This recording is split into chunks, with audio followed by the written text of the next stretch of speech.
বাংলাদেশে ঘিরে সাম্প্রতিক ক্রিকেট কূটনৈতিক টানাপোড়েনের প্রেক্ষাপটে মুখ খুলেছেন পাকিস্তান ক্রিকেট বোর্ডের চেয়ারম্যান মহসিন নাকভি। মঙ্গলবার পেশোরে সাংবাদিকদের সঙ্গে কথা বলতে গিয়ে পুরো আলোচনার প্রেক্ষাপট, পাকিস্তানের অবস্থান এবং শেষ পর্যন্ত ম্যাচ খেলতে সম্মত হওয়ার কারণ বিস্তারিত তুলে ধরেন তিনি। আগামী 15 ফেব্রুয়ারি ভারতের বিপক্ষে ম্যাচ বর্জনের ঘোষণা দিয়েছিল পাকিস্তান। তবে ম্যাচটি আয়োজনের জন্য পিসিবির কাছে নতজানু হয় আইসিসি। পরোক্ষভাবে বিসিবির কাছেও নতজানু হয় বিশ্ব ক্রিকেটের নিয়ন্ত্রক সংস্থা। শেষে পিসিবির শর্ত মেনে নিয়েছে আইসিসি এবং ফলে ভারতের বিপক্ষে ম্যাচটি খেলতে রাজি হয়েছে পাকিস্তান।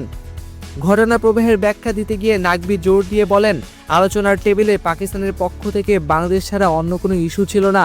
বাংলাদেশের প্রতি অবিচার সংশোধন করাই ছিল তাদের একমাত্র লক্ষ্য। নাকভি বলেন, আমাদের আলোচনায় বাংলাদেশ ছাড়া অন্য কোনো সত্য ছিল না।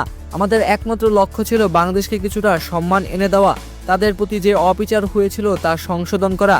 তিনি দাবি করেন, আলোচনার পুরো প্রক্রিয়ায় বাংলাদেশ যা যা দাবি তুলেছিল সবই শেষ পর্যন্ত মেনে নেওয়া হয়েছে। তার ভাষায়, আপনারা দেখেছেন বাংলাদেশ যা চেয়েছে সবই মেনে নেওয়া হয়েছে, এটাই চূড়ান্ত। এখানে আমাদের ব্যক্তিগত কোনো লক্ষ্য ছিল না। তারা যা খুশি বলতে পারে, কিন্তু পুরো বিষয়টা ছিল শুধু বাংলাদেশকে ঘিরে। সরকারও সেই সিদ্ধান্তই নিয়েছে। বাংলাদেশের প্রতি অবিচারের বিষয়টি আনুষ্ঠানিকভাবে স্বীকৃতি পাওয়ার পরেই পাকিস্তান পুনরায় খেলতে সম্মত হয়েছে বলেও জানান তিনি। নাকভি বলেন, আর যখন তাদের দাবি মেনে নেওয়া হয়েছে এবং স্বীকার করা হয়েছে যে তারা অবিচারের শিকার হয়েছিল, তখনই আমরা আবার খেলতে রাজি হয়েছি। পিসিবি চেয়ারম্যানের এই বক্তব্য স্পষ্ট যে চলমান অচলাবস্থার সমাধানে কূটনৈতিক ও বোর্ড পর্যায়ে আলোচনায় বাংলাদেশের অবস্থানই ছিল কেন্দ্রবিন্দু।